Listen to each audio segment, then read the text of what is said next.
વાત કરી સમાજ મારો મા બાપ છે.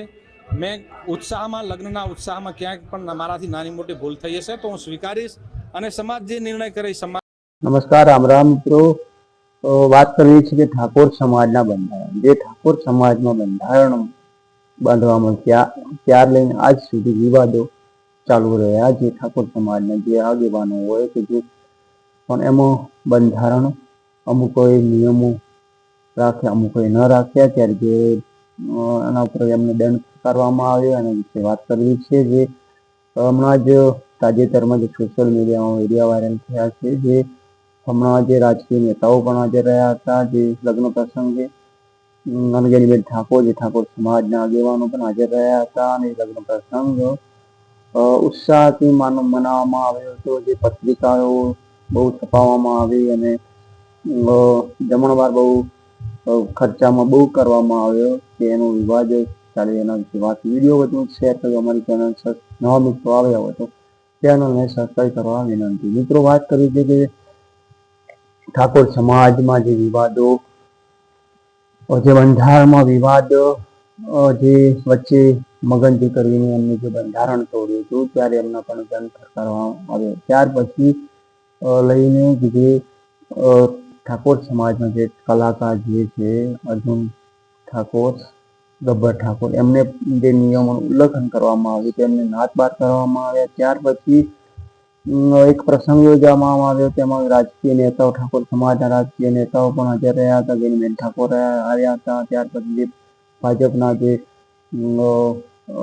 શંકરભાઈ ચૌધરી પણ આવ્યા હતા જમણવારમાં.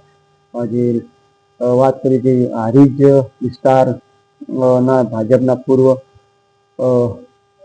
પ્રમુખ એવા દશરથજી ઠાકોરના દીકરાના લગ્ન હતા. લગ્નમાં એમને પત્રિકાઓ છપાઈ ભારે અને જે પ્રસંગ યોજવામાં આવે એમાં નિયમોનું ઉલ્લંઘન થઈ રહ્યું એવું લાગી રહ્યું છે. સોશિયલ મીડિયામાં એમના વિડીયો વાયરલ થયા ત્યારે નથી સમાજે પણ વિરોધ કર્યો કે જે ઠાકોર સમાજે કે એ બંધારણ દરેક માટે સરખું હોવું જોઈએ, કે જે નાના માણસની છે મોટા માણસ માટે સરખું હોવું જોઈએ. તો આ બંધારણ કેમ તોડ્યું?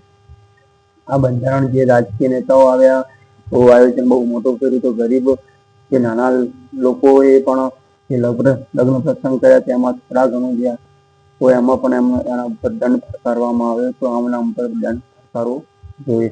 તો ત્યાર પછી અમે નિર્ણય લેવામાં આવ્યો અને એમને જે મિટિંગ યોજવામાં આવી તાત્કાલિક ધોરણે બધા ઠાકોર સમાજના ભેગા થયા અને બધાએ પણ વિરોધ કર્યો કે રાજકીય નેતાઓ હોય આપણે ઠાકોર સમાજના એ મોટું આયોજન કરે, લગ્ન પ્રસંગ કરે તો પણ એમના ઉપર બંધારણ કેમ નહીં?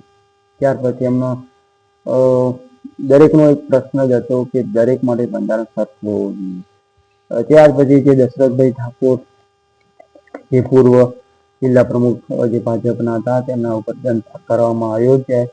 એ 1.51 લાખનો દંડ ફટકારવામાં આવ્યો. હું તમને એક વિડીયો બતાવું. જે હારીજ વિસ્તારમાં જે દરેક રાજકીય નેતાઓ હાજર રહ્યા હતા, જે ઠાકોર સમાજના ગેનીબેન ઠાકોર છે, દરેક આવ્યા હતા ઠાકોર સમાજના. ત્યાર પછી શંકરભાઈ ચૌધરી પણ આવ્યા હતા. હું એક વિડીયો બતાવી, વિડીયો તમે જુઓ. માન્ય રાખીશ અને સારો નિર્ણય કર્યો છે અને અભિનંદન આપું છું દશરથજીને અને હારીજ તાલુકાના ઠાકોર સમાજને કે નિર્ણયને દશરથજીએ વધાયો અને તાલુકાના તમામ આગેવાનોએ વધાયો છે. અમારા સમાજનું બંધારણ જે થયેલું છે એ બંધારણમાં ક્યાંક દશરથજી મારફતથી થોડી ભૂલ થઈ રહેલી હતી અને ભૂલ આપ જુઓ છો સોશિયલ મીડિયાના માધ્યમથી ક્યાંક વિરોધ થઈ રહેલો હતો.